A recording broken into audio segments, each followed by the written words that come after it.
the King of the Curses versus the next King of the Demon Realm, who would come out on top in a battle between these two powerhouses. Meliodas, to be real, but Sukuna's gotta be humbled with all that Yuji hate. No better way than to have him get absolutely shredded to pieces by another main character. As always, I'll go over AP/durability, speed, and hacks to determine the victor, taking Meliodas from his battle against Escanor, and Sukuna from his battle against Gojo. Starting with Meliodas, he should obviously upscale his own vaporization of Danafor, making him small country level, despite the accepted result being pulverization. Darkness works as vaporization in multiple appearances, and simply considering the results should be evidence enough, as pulverization should by all means create more of a spectacle. For example, pulverization should leave remains at the bottom even if such remains were in the form of sand as per the actual definition of pulverization, rather than the semantical sense of the word. Pulverization should also affect the surrounding area, as pulverization would for instance cause the mountains it directly touched to crumble in one way or another, as pulverization implies a direct kinetic force. But neither of these things are present in the destruction of Danafor, or the use of darkness against Galand. Instead, it leaves behind no remains whatsoever and doesn't affect the surrounding area seemingly at all. Therefore, it should instead be accepted as vaporization. So this is a small country level feat on its own, paired with a massively weaker characters such as the Red Demon and Guild Thunder, each having feats from mountain to island level, meaning this should be relatively consistent throughout the series at this point. Later on, Gothar has a technique that would allow him to destroy everything within a 10-mile radius, which has since been calced at large country level, which would be consistent with the Demon King just normally existing, causing Britannia to be obliterated. Granted, it will be over time, but the destruction of Britannia is still country level. All of this is obviously the low end. Now you got to get into the higher end of the scale. The Demon King and Supreme Deity create infinite space times, as I already explained in my Escanor vs. Godfrey video, with the Supreme Deity and the Demon King also, while teaming up, scaling to chaos to some extent, with chaos blatantly creating a space-time in Forkoa and is implied to have created Purgatory, so regardless if you believe the Demon Realm and Celestial Realm are their own space-times, they definitively scale to someone that without a doubt did create an infinite space-time. But how does just a measly Assault Mode Meliodas scale to this? Assault Mode is not nearly as weak as you would originally think. Assault Mode Meliodas is above the one Escanor, who scales relative to the Demon King when he was restored to his youth, this notably being his prime, which is a time period in which he had his creation feat as well as scaling to chaos. Base Meliodas after Purgatory also cut off the 50% Demon King's arm with complete ease, with his Demon Mark state being able to go sub-relative with the same youth restored Demon King, adding consistency for Assault Mode scaling above Purgatory Meliodas up to his Demon Mark, and in turn casually bullying a 50% Demon King with no difficulty. Assault Mode Meliodas also casually slammed Zeldris into the ground, as well as beating multiple other characters at the same time, with Zeldris being able to knock the 100% Demon King out of his body with Ominous Nebula. Furthermore, the Zeldris that Meliodas stomps is even stronger than the one that the Demon King goes against in the Mindscape, as he has Commandment amping him when he fights Meliodas. Assault Mode Meliodas is also just consistently considered strong enough to be the next Demon King, so that adds further consistency to Meliodas being this high. Now, a topic I addressed in my Arthur vs. Meliodas video a couple weeks back was the Demon King and Meliodas destroying the world by existing in it, and how it's kind of inconsistent with the top tiers of the verse, and I have the pleasure of explaining why I find it to be such a dogshit reaction in context of the verse's direct inverse scaling. So essentially, the Demon King, as well as Meliodas after Purgatory, are so strong it causes the world to go into disarray and begin to destroy itself. But what about Bon? Someone who legitimately goes toe-to-toe with the Demon King Meliodas, the 100% Demon King in Meliodas' body, yet has no such effect on the world. What about the one Escanor? Someone who's verbatim stated to go relative to this 100% Demon King, while also being restored to as strong as he's ever been. And yet he also doesn't have this effect. Now, because of this, I don't think this effect is inherently due to raw power, rather something to do with the deities to begin with. This is a trait we only see shared by Meliodas, his father, and likely the Supreme Deity, all deities at this point since Meliodas was already chosen to be the next Demon King. Characters that we see equal or relative to them don't have this, and Chaos, a character that directly scales above both of them individually, also does not have this. So really the only logical conclusion seems to be that it's attributed to their deific status, and I believe that Zeldris may either prove this in Four Knights of the Apocalypse in one of multiple ways. But on the topic of debunking certain elements of this debate, what about Demon King Meliodas? Should he not just be stronger since he has all of the 10 commandments? No, not really.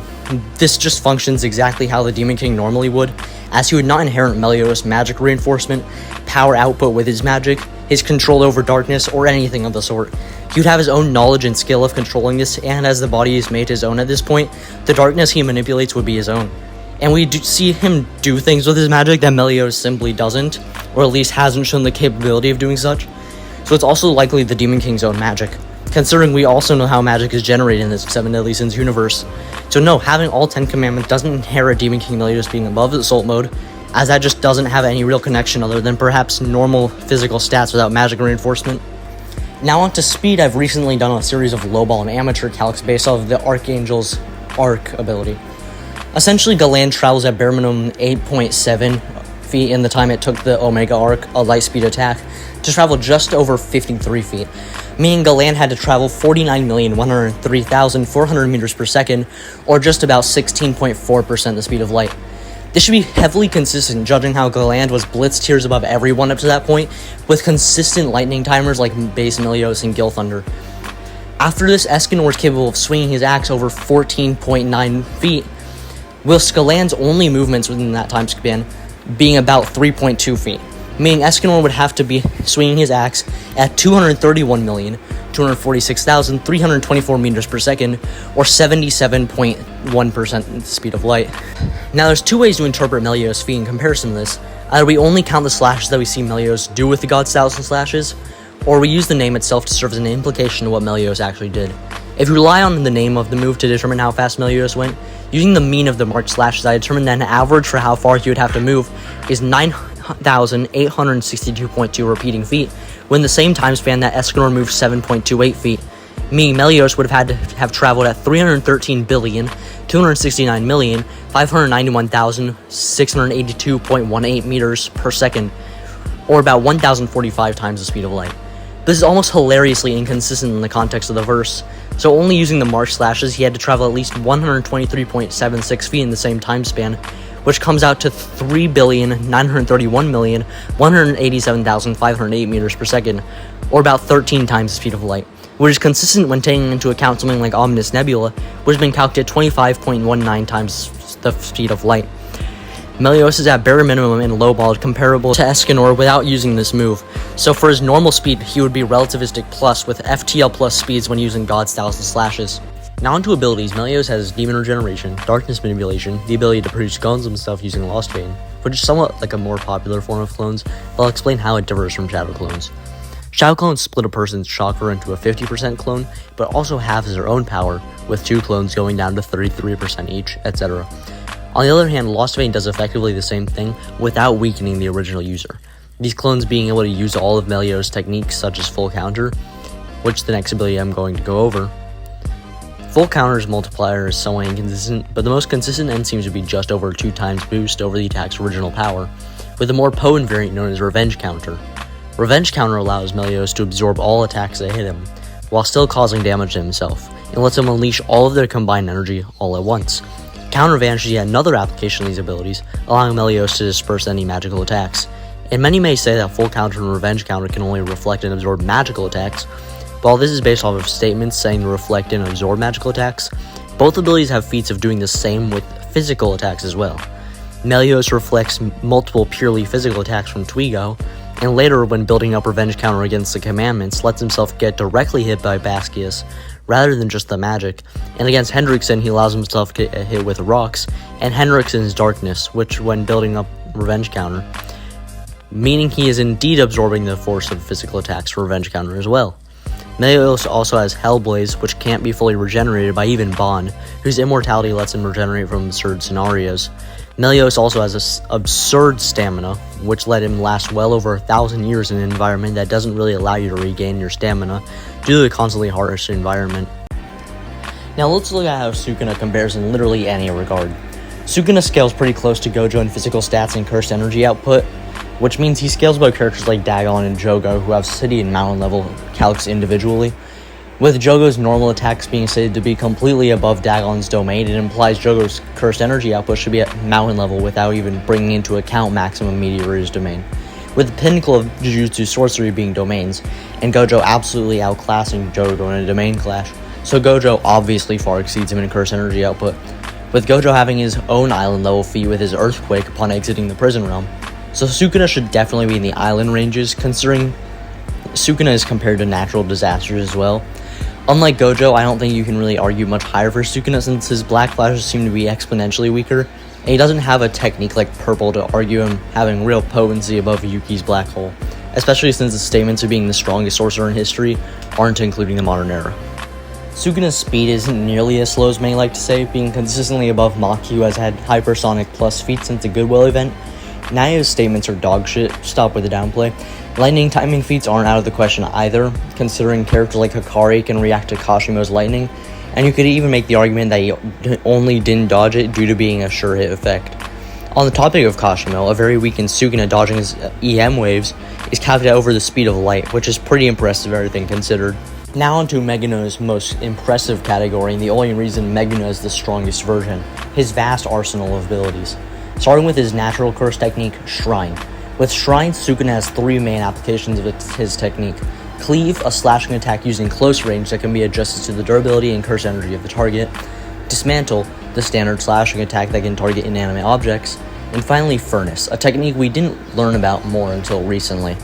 Furnace is best used inside of Malevolent Shrine, especially with Sukuna's Binding Vow, as Furnace's main problem is its lack of speed, which Sukuna solved by making it so that Furnace can't target multiple opponents outside of the domain.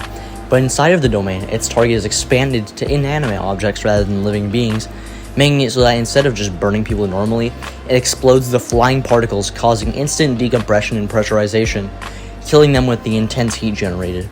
This means this move can bypass standard durability, and is considered Sukuna's ultimate move, but it comes with a requirement. Sukuna can't use Furnace if he hasn't fulfilled the condition of using both Cleave and Dismantle inside of the domain without altering his barrier for some period of time, or else he lacks the output necessary to use it effectively, hence why he can't use it against Gojo, because he's being pressed so much. But now onto his domain, Malevolent Shrine. Sukuna's domain, unlike most, has no physical barrier, rather it doesn't create a separate space and instead it just applies its effect on the world around him. This effect extends up to a 200 meter radius, firing off cleaves and dismantles rapidly to overwhelm anyone caught inside, as these slashes are all guaranteed hits. But that's all there really is to his domain. On top of all this, after a chance, Sukuna is capable of using the world-cutting slash, a dismantle that targets space itself, slicing through his opponent regardless of their durability. But now onto the bulk of his abilities, coming from Megumi's 10 Shadows. The first Shikigami he would have access to is Divine Dog Totality, which is pretty much useless here as his output in later Shikigamis completely outclass this with no real hacks existing for Totality. Up next is Nu, a massive electric bird. That's pretty much it for Nu, but I'll revisit Nu after the rest of the Shikigami excluding the obvious last one. Next up is Orochi, a massive serpent who supposedly can negate curse techniques, but that's just bullshit since it's never stated or shown. Next is the Toads and Elephant, but that's just unnecessary yapping since nobody actually cares about that. Rabbit Escape spawns a seemingly unlimited amount of rabbits, which is useful and could have been utilized much better, but that's not the topic of this video. The last standard Shikigami is Piercing Ox, which is pretty simple. It can only move in a straight line, but the longer it charges, the more energy stacks up, resulting in a stronger attack. Now Fusion Beast Agito, a fusion between Nu, Great Serpent, Round Deer, and a Shikigami we don't know shit about, which means it has the healing capabilities of Round Deer, which can also heal Sukuna, and the lightning powers of Nu. It blasted a good chapter or two in the fight against Gojo, but very notably was not up to par with Mahoraga and Sukuna himself, but it's decent utility. And the last ability, which is by far the best, is of course Big Raga, the Opstopo. Mahoraga is a Shikigami that can adapt to any and all phenomena through a wheel spin process. Essentially, once Mahoraga is hit with an attack, he'll begin to adapt to it, with more hits from the same attack, increasing the speed at which he adapts. Basically, the primary method of countering this is either having to one-shot him before he can adapt, or having a complex technique like Gojo, that takes multiple hits to adapt to. But Mahoraga isn't carried by this. He can tank punches from Gojo that could damage Sukuna, not saying Mahoraga is above Sukuna even in that regard at all, don't get me wrong. Mahoraga was also fast enough to hit Gojo with the technique Sukuna bases world-cutting slash off of, with Mahoraga's move working similarly in the way it would negate durability since it targets space itself as well. So basically they both have world slash. But how is this actually measured in Meliodas? It doesn't. It just doesn't. Sukuna, Mahoraga, and all the techniques are too slow to work if Meliodas takes it seriously. The world slash could be regenerated from as it wouldn't destroy all Meliodas' hearts. Meliodas can easily one-shot Mahoraga and Sukuna, and even if he couldn't, Hellblaze would allow him the chance to still pull it off and immediately win, as it would at least temporarily negate the regeneration, and might even just get rid of Sukuna's altogether, as Agito isn't tanking even really a normal hit. Trillion Dark would be too much for Sukuna to save Mahoraga from, and God Ripper essentially just immediately kills Sukuna. Full counter would deal with any worthwhile attack they had outside of Sukuna's domain, in which it wouldn't do shit. Meliodas is too fast and too strong for it to matter, and Sukuna couldn't pull off Furnace with Meliodas pressing him, if not killing him before he could get a chance. Maybe if it was the entire verse that could stand a chance against, like, base revive Meliodas.